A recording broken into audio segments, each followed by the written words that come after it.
Madam President, Vice President, we've already talked about this. And she goes, oh yes, I am concerned and we will do something about it. That's her response. Now, they specifically told me I cannot say that they promised any kind of legislative solution, but what I have asked the Biden White House and what I will ask the Harris White House is that if they win, in the spring when we come back, that we will pass one law in the federal Congress to override all the state laws, whether good or bad, and say, no, this is a national issue, you're not going to have 50 different immigration policies around the nation. Okay?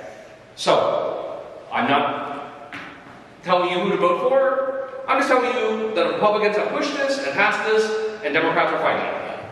You make your own decisions. All right? I got the mic. Oh. I got the mic. Right. Hi, Jane. Thank you. First of all, I want to thank you very much for spending the time and the energy, and we really appreciate your heartfelt words and what you bring to the table for us as the Chinese community. Yes, I'm fourth generation Chinese American. I was born here. My grandmother was born here. And I care a lot about what you're saying. The slide that you showed today was a diary of my life. And I felt like I lived every moment. I didn't go back to the 1800s. But I will tell you, I know a lot about it. That I know how it's affected the Chinese people. The first thing I want to say to you is that I promise you that I will galvanize as large a group as I can in Tampa. I live in Tampa, St. Pete, Tampa Bay. And I will grab a bunch of people. Yesterday we had the Moon Festival celebration in Tampa. It was a lovely dinner. We had performances, dances, music. And I saw a bunch of guys there that I hadn't seen coming out and supporting a lot of the events and things that we've been doing. And I said, where the hell you guys been? I said, you're out there in the tennis court, you're playing golf. I said, when it's time to have a show and it's time to eat food, you're over here. I said, where are you when it's time to speak up and do something for the people, the community? Your wives are there. I see a lot of ladies coming, but I don't see any of the men. And I shame them into saying to them, hey guys, either you care or you don't give a shit. If you don't give a shit, then get out. Right. And I honestly believe that. So I speak very frankly about that. So I promise you that I will get a group together to do that for sure. There's a couple of things I want to say. The Chinese community in general, and I look back, when I went to college, I went to Amherst College in Massachusetts. I was a poli-sci major. And when I went there was 8 Asians in the entire school. 8 Asians. And I was trying to figure out how I could get involved and how I could galvanize. And one of the things that I got involved in was Martin Luther King's daughter went to Smith College and became a very dear friend of mine. And I realized that the community was very strong. The black community, the Hispanic community was coming along. They had a thing called the Third World. The Third World was, what's the Third World? The Third World was anything that was non-white. So I became part of the Third World, and I felt that by galvanizing together, I learned how to fight, I learned how to stand up for our people and for what is right. I also think that fundamental to the Chinese heritage is to be seen and not heard. When I was growing up, I was told to be quiet, don't speak out, and be seen and not heard. My parents always told me that, and I never listened to them because I always had a big mouth. And I realized that that was my gift. My gift was that I had a big mouth and I wasn't afraid to speak out. But I thought it was more important to be able to say it. And in my family, when we get together, we have a big ruckus because a lot of my relatives will not speak out. And I feel that it's important to start with them. But you're right, it's important to say it to every single person and not be afraid to stare them down and say, what the hell are you doing? Because this is really important. This thing is huge. I'm excited about what's going on right now with the campaign with Harris. It's only the beginning, though, and I think we have a lot more to do. I also think that the Chinese people are very strong, and one of the issues that I see happening is that there's a fear, and the fear for Chinese people is not just the fact of the distrust. The fear is because they fear us because we're smart. We're smart. We've got family background, we've got a culture that is stronger than anything in the world.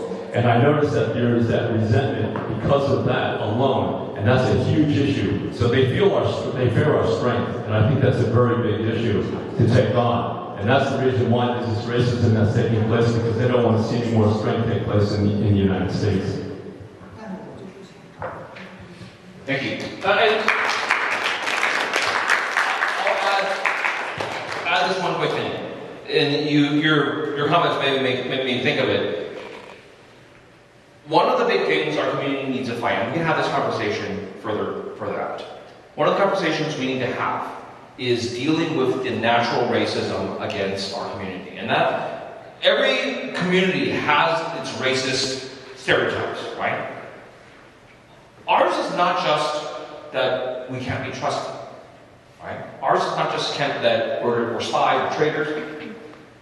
The real racist stereotype against Asian Americans in general is that we are not Americans. And we can never be Americans. I told you about my friend Nicholas G. He's from California, fifth generation, right? Still the same questions. Because the idea is that Asian Americans are never truly Americans.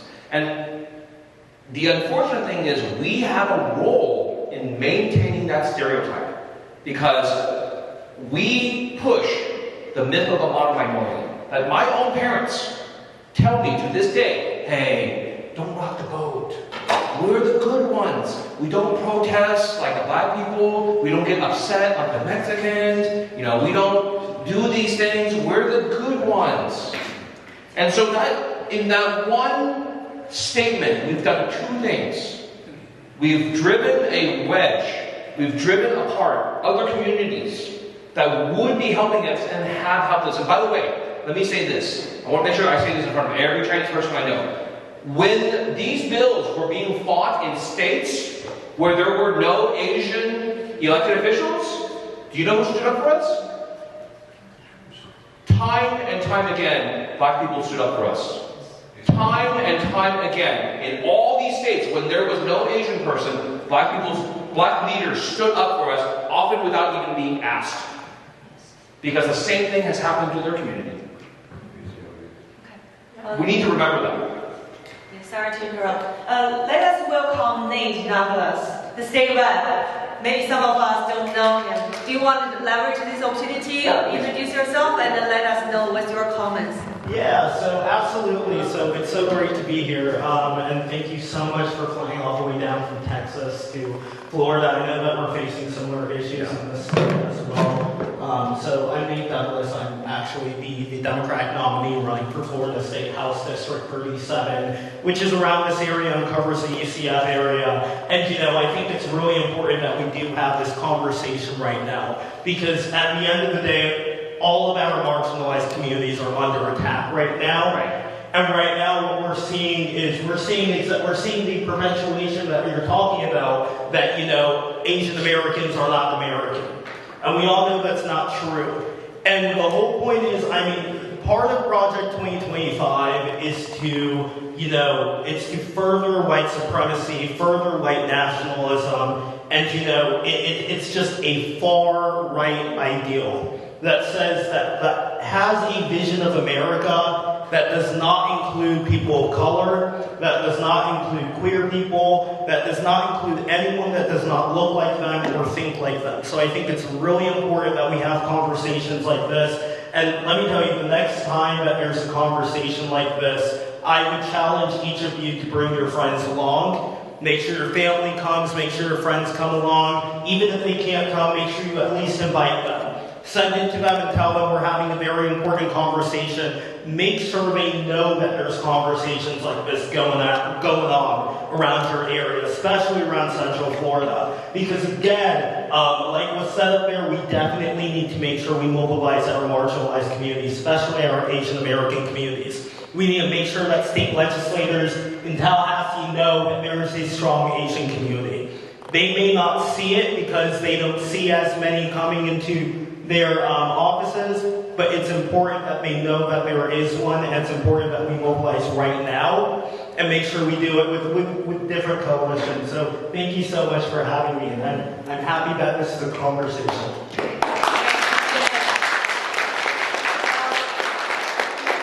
also have a hardcore Republican. He has a question. She has many questions, but just so people want to come in return. Yes, full disclosure. While I certainly could not vote for the Harris camp for a lot of reasons, taxation, immigration, or whatever, I really don't think I could vote for Trump either because of this and a lot of stuff that he does. So it really puts me in quandary. Hallelujah. I'll give you a very quick anecdote. I went to grad school in the late 80s in Tampa, USF, and I'm Italian-American, have an ethnic last name, and, you know, growing up in New York, it was not a big deal. They're all around you, but I went to Florida, late 80s, and somebody knew that I was Italian, and they actually asked me with a straight face, "Are you in the mafia? Have you ever killed anybody?" You know, it was pretty astonishing. So that's, you know, there's ignorance all throughout. In my whole history of living on the planet and in the New York area and now Florida for 20 years, I'm not aware of any time that the Chinese have stood up as a group to try to fight anything. Last year. Except Faja, of course, but before that, and this is not really political, it's more legal, but the Chinese fought the Ivy League schools, particularly Harvard, for discrimination, and won. Now, I'm not sure they won because if you see the results. Yeah, so they proved their theory that they were being discriminated against. How do we mobilize, you know, when it was education that was at risk, the Chinese were mobilized. You have so much of this that is focused on research and analysts and things. These are the same people that should be concerned about that, which in the broader scope of things, it impacts everything. Yeah, so I think if you care about education, what's a bigger deal? Your kid not getting to Harvard or your kid not being allowed to go to school here? What's more important to you? The latter. Okay, so again, this is not I wish it was different. This is telling you the house is on fire. There's a raging fire in your house right now. Getting into Harvard, that is I'm not sure that comes close to, hey, let's put the fire out. Okay? So, I for one, very much know the Chinese community just does not want to stand up. Right? This is not a new thing for me, being Chinese American and trying to rally the Chinese community on so many different things. I get it. But the reason I'm coming to you with this, if there is a single issue that the Chinese community will care about and will take action on, it's this. Because I'm telling you, the house is on fire. You can either burn or you can fight. Make a choice. There's no other option. We can lay down or we can fight. Okay? And I'm just telling people, if you want to lay down, don't lay down over there. I don't want to see you. Yeah, question for myself. How do we trust them? Democratic will carry on in 2025 or mini version of Absolutely. How do I prove to you that my handshake with Vice President Harris is good? I have no way. I have to do it the same way you have to do it. You have to do it the same way that every community in America does it. And that is, you make threats. Right? That's why I said, you have to have a threat to make first. The threat you make is, you will lose our votes. We will organize against you. That's the threat. So if I go to an elected official here in Florida and say, hey, I'm going to shake your hand, and we say, you're going to agree commitment to not vote for these type of bills. Right? And I'm going to say, hey, I'm going to tell some donors to give you some money, and I'm going to tell my people to vote for you. So we'll come back in 1 year and say, hey, you did the opposite of what we asked. What should our response be? Are we going to give you more money? No. Are we going to give you more votes? No. In fact, I'm going to give your opponent money. And I'm going to tell the people to vote for your opponent. Because your opponent now has said, you know what? He won't do it, I will. I'll vote against all this stuff. I'll fight this stuff. Right? That's how we do it. We threaten people. We say, we are organizing Chinese community right now. And right now we have 300 people signed up in just this one area. And then in next week we will have 500 people signed up. And next week we will have 1,000 people signed up. And every single one is a citizen, everyone is registered to vote, or about to register to vote, and we will guide them and tell them who to vote for. Most of the races in a small local area, the difference between winning and losing is under 1,000. If you have 1,000 Chinese people in this area who will vote in a block, you become the most powerful minority, right? Because most people can't agree to do anything together. If you could tell the whole community to vote as a block, Democrat, Republican, Independent, I don't care. If you support our community, we vote for you. If you oppose our community, we vote against you. That's it. And then soon, you build that infrastructure. Next year, you will have elected officials coming to you and say, hey, we hear you have a big block of Chinese voters. We want to submit ourselves for endorsement. We want your endorsement. We want your people to vote for us. And then you would say, what do you got? Tell me about your positions on anti-Chinese bills. Tell me how you are going to make sure that the Chinese American community is represented in your administration. When I was a part of OCA, when I'm part of 80-20, I ask those questions all the time. What are you going to do? How many Chinese people are you going to hire? Or how many Asian people are you going to hire in your office? Tell me. Right? The Harris administration has 14% of its workforce in the White House is Asian. 14%, that's highest it's ever been in history of the United States. That's not a small thing, right? That means there are people close to power who understands our community, understands our values, understands what we want, and then can speak intelligently to the vice president and brief her on, hey, this is a Chinese community issue, but this is important. So ask those questions. Make elected officials come to you and say, what are you going to do? And then you say, hey, we had a lunar festival for years. Never seen you. You watch. They'll start showing up next time. Right? Soft power, but you have to use it.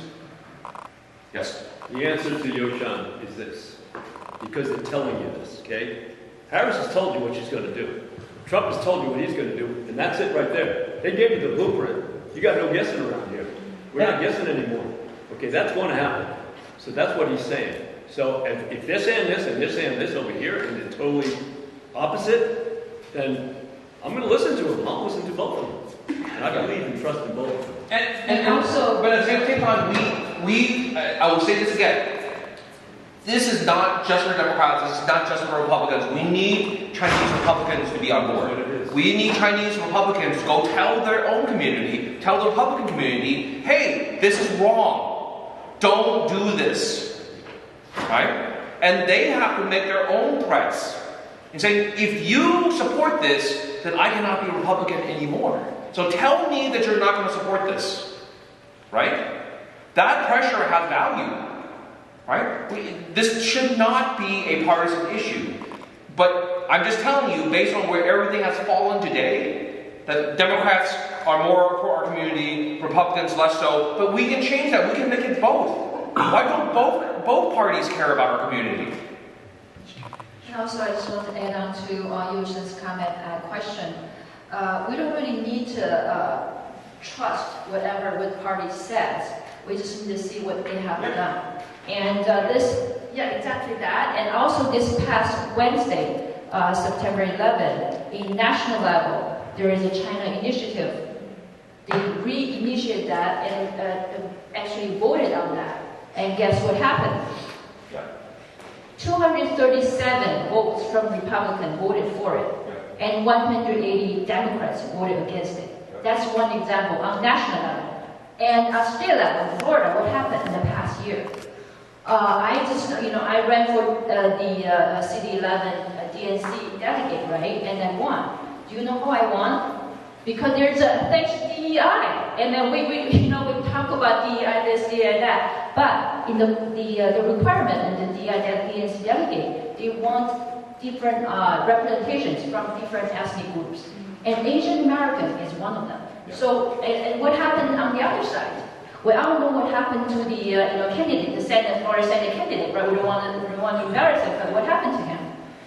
His own party spent millions of dollars on TV ads to accuse him of CCP affiliation. which is completely nonsense. So those are the facts. We're not here talking about theory or speculation. Those are the facts.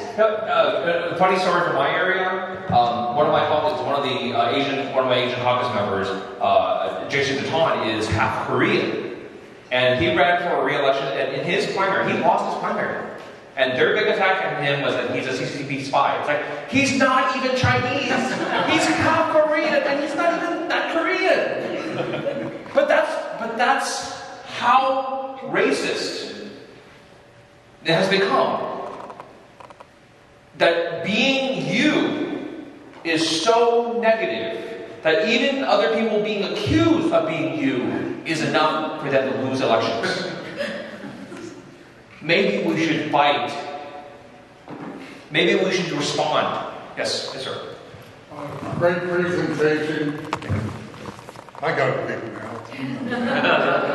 It's for the people online. It's for the Zoom. Great presentation. I really like it. I like the comment about the house being on fire. But for me, I wholeheartedly believe in inclusion. And so I'm going to throw something out at you. The whole block is on fire. Yep. Okay? The Chinese home, the Vietnamese home, like my wife or a gentleman by the name of Tuan Lee ran here, didn't even get out of the primary. The black home on that same block is on fire. The LBGT plus community, that home is on fire. The whole block is on fire. Right. Thank you, great presentation. I appreciate you coming all the way from Texas. No, and that's a great point. Because I'm telling you what needs to happen within the next few months.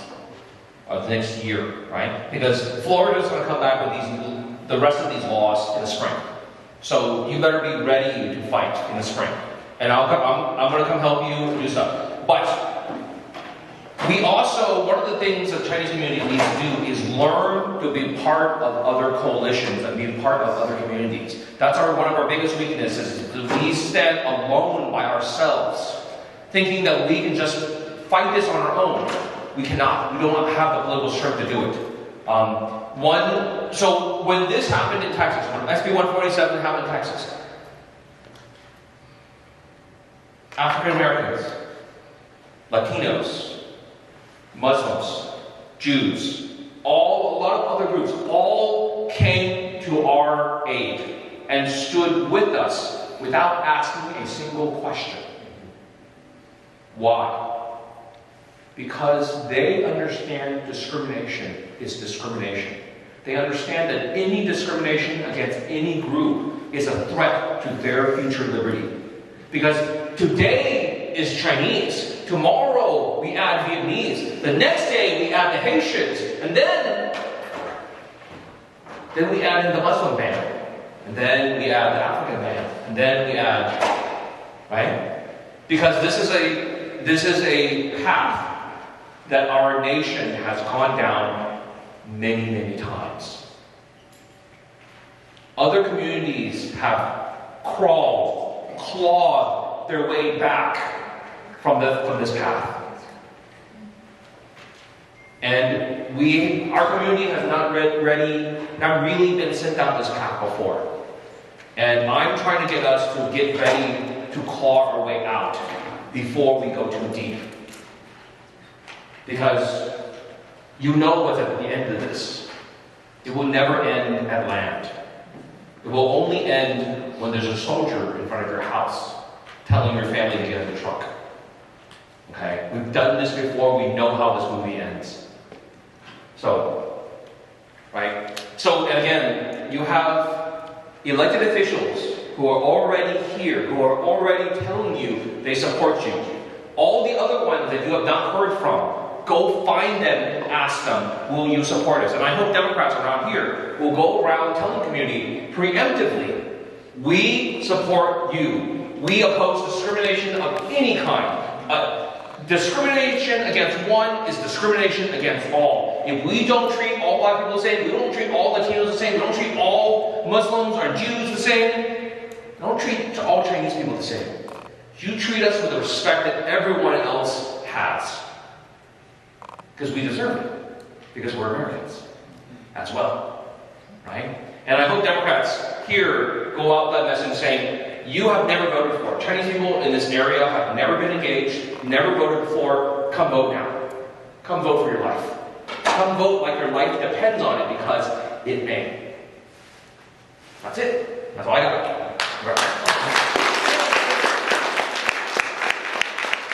My last personal question. You talk about the soft influence, soft power.